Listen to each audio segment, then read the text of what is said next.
गंगा के जल में एकादशी के दिन 7 बेलपत्री डालकर जो नंदीश्वर भगवान अर्थात जो शंकर जी के शिवलिंग के सामने नंदी होता है, उस नंदी के चरण पर गंगा का जल चढ़ाकर बेलपत्री शिव पर समर्पित कर देता है, उसके घर में रुपया रुकना चालू हो।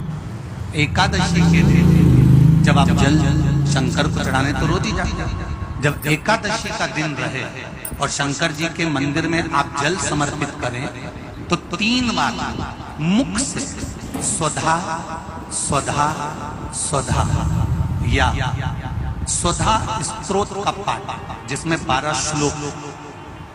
अगर स्वधा स्तोत्र नहीं पढ़ सकते तो 3 बार मुख से क्या बोलना है, जम के बोलो जरा, स्वधा स्वधा स्वधा। पीछे धा है, हा नहीं तो तुम स्वाहा स्वाहा स्वाहा का। पीछे क्या है, धा। धनु ऋषि कौन है, कहां से प्रगटी है? माया नहीं, एकादशी है कौन, क्यों इसकी इतनी प्रधानता है, क्यों इसकी पुण्यता है? ऐसा क्या है एकादशी में जो इसकी पुण्यता मानी जाए? कौन है ये जो भगवान नारायण तक एकादशी का व्रत करते हैं? सुभद्रा जी को भगवान जगन्नाथ ने, जगदीश ने एकादशी का व्रत कराया था। बद्रीनारायण भगवान को माता लक्ष्मी ने एकादशी का व्रत कराया था। क्यों? चंद्रायण एकादशी व्रत की माता। एकादशी है कौन? तो कहा जिसको व्रत करने पर भगवान नारायण भी जिसका व्रत करते हो, भगवान माता लक्ष्मी जिसका व्रत करती हो, वो एकादशी है कौन? तो शास्त्र वर्णन करता है महाराज, स्कंद पुराण का सुंदर चातुर्मास्य खंड के अंतर्गत वर्णन आया है महाराज। एक बार भगवान विष्णु आनंद में विराजमान थे, पद्मावती और माता लक्ष्मी दोनों उनके पास में विराजी हुई थी, दोनों बैठी। भगवान लक्ष्मी और पद्मावती दोनों बैठी, एक सिर के पास, एक चरण के पास। कुछ समय बाद वहीं पर ब्रह्मदेव का आगमन हुआ और ब्रह्मा जी आगमन पाकर भगवान नारायण पद्मावती से लगकर उठे और उठकर लक्ष्मी की ओर झुके। झुकने पर इन तीनों के समागम से भगवान नारायण के हृदय चित्त से एक कन्या प्रकट हो गई। उस कन्या का नाम एका था। क्या नाम था? एका। अब 10 उसके गुण इतने प्रबल थे, वो 10 गुण उसके बड़े प्रबल थे कि वो एका जिसको निहारती थी उसको संपदावान बना देती थी, जिसको देख लेती थी उसके जीवन में वो आनंद की अनुभूतियां करा देती थी। एका जिस मार्ग से जाती थी उस मार्ग के द्वार खोल देती थी। एका का पुण्य इतना पुण्य प्रखर। पद्मावती और लक्ष्मी ने कहा, महाराज ये बेटी आपके द्वारा निर्मित हुई है, इसका कन्यादान करना चाहिए। हमारे यहाँ हिंदू धर्म में रीति है, जिस दिन कन्यादान करा जाता है उस दिन व्रत रखा जाता है। अब आजकल रखते कि नहीं रखते हो मालूम नहीं, और कन्यादान करते समय व्रत रखा जाता है। व्रत रखना, एका का कन्यादान करना है। भगवान बोले कन्यादान करें, किसको दें? एका किसको दी? एका प्रदान किसको करी जाए? पुण्यता किसको दी जाए?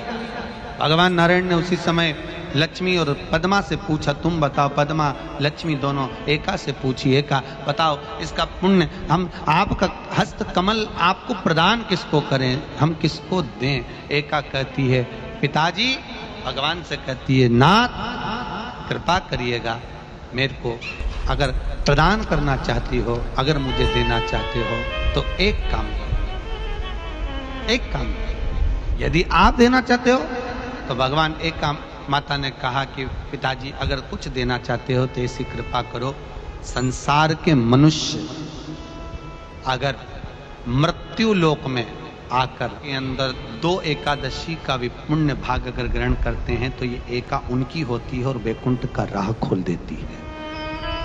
इनके जाने से पहले अगर मैं प्रवेश करती हुई जाऊंगी और इनके मार्ग को सुलभ बनाती हुई जाऊंगी, वो एका 10 गुण के कारण एकादशी। और मेरा निवेदन मेरी जीजियों से, मेरे जीजाओं से, बेटियों से, बेटाओं से, चंद्रशेखर महादेव की कथा चल रही है, चंद्रमौलेश्वर महादेव की शिव महापुराण की कथा चल रही है। आप सबसे एक निवेदन करना चाहूँगा, जितने भी शिव भक्त यहाँ कथा श्रवण करने के लिए आ रहे हैं, जितने भी शिव भक्त, आप सबसे निवेदन करूँ कि प्रयास करो। आपके पास में अगर कोई रुमाल है, कोई नेपकिन है, कोई कुछ बैग है, पर्स है, उसमें एक चावल का दाना कथा के पूरे 7 दिन रखो और प्रैक्टिकल करके देखो। जब 7वां दिन हो, उस चावल के दाने को किसी भी शंकर के शिवलिंग पर समर्पित कर कर बाबा से अपने मन की बात कहकर देखो। चंद्रशेखर की कथा तुम्हें रोग से मुक्त कर देगी, तकलीफों से दूर कर। और ये नियम आज का नहीं है, ये नियम पहले का है। हमारे यहाँ पर सत्यनारायण की कथा होती थी तो पंडित जी सबके हाथ में थोड़ा थोड़ा फूल देकर, चावल देकर बिठा देते थे। बोलो बोलो, तुम्हारे इधर होता है कि नहीं होता है ऐसा? जब कथा होती थी 2-4 दाना चावल का दे देते थे, बैठ जाओ कथा सुनने के लिए, हाथ में चावल पकड़ा देते थे, कथा पूरी होती थी। बोलो बोलो, तुम्हारे इधर होता है कि नहीं होता है ऐसा? जब कथा होती थी सत्यनारायण जी की, भगवान की कोई कथा होती थी, या माताएं अपनी कथा पढ़ती है, कोई तीज की कथा, चतुर्थी की कथा, पंचमी की कथा, चतुर्थी की कथा, कोई कथा पढ़ती है तो हाथ में 2-4 दाने चावल के लेके बैठ जाती है, कथा सुनती है, फिर वो भगवान को समर्पित कर दी। ये आज का नियम नहीं, पुराना नियम है। किसी से पूछना कि चावल के दाने हाथ में लेकर कथा श्रवण करने का क्या फल होता है?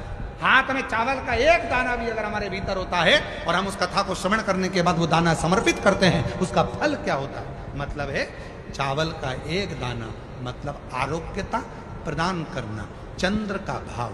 हे शिव, हम आपको बहुत कुछ नहीं दे सकते, एक चावल का दाना हमारे जीवन का एक अंश मात्र है महाराज, एक अंश।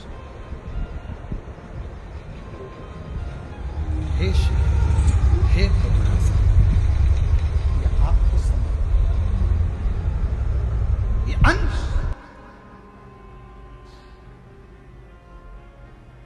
एक अंश। गेहूं वापिस गेहूं को जन्म दे देता है, चना वापिस चने को जन्म दे देता है। गेहूं के भी 2 हिस्से हो जाते हैं, चने के भी 2 हिस्से हो जाते हैं, सोयाबीन को जन्म दे देता है, 2 हिस्से हो जाते हैं। मसूर को जन्म दे देती है, 2 हिस्से हो जाते हैं।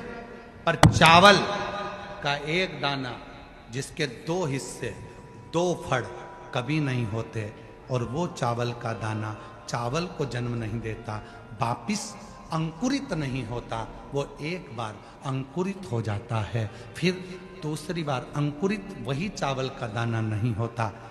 गेहूं का दाना फिर अंकुरित होगा, सोयाबीन फिर अंकुरित होगा, चना फिर अंकुरित होगा, परंतु जो चावल का दाना है वो 2 फड़ में नहीं टूटता, वो अंकुरित वापिस नहीं होता। वो चावल का दाना एक बार शिव का हो गया, मतलब 2 भागों में नहीं बटा है। हे शिव, मैं एकाकार तेरे चरणों में हूँ, मैं फिर संसार सागर में तेरा होकर आया था, तेरा रहना चाहता हूँ, संसार सागर में अंकुरित नहीं होना चाहता, पूर्ण तेरा हो जाऊं, तुझ पर आश्रित हो जाऊं, तुझ पर समर्पित। चावल का दाना हमें औषधि तक प्रदान करता है। सबसे पहला अन्न है चावल, अक्षत, सबसे पहला।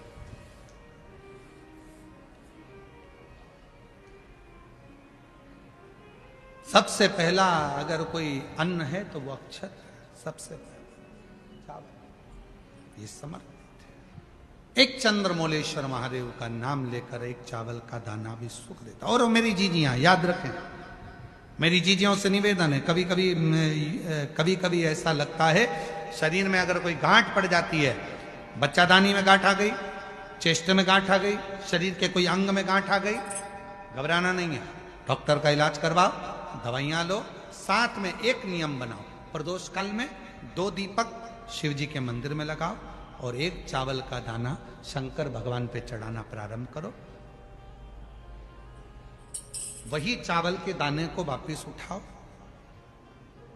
अगर प्रदोष का व्रत नहीं है तो उसी दिन खाओ, और अगर व्रत है तो दूसरे दिन उस चावल के दाने को जरूर खाओ। धीरे धीरे वो गठान जो शरीर के अंदर है वो गलना प्रारंभ हो जाती है।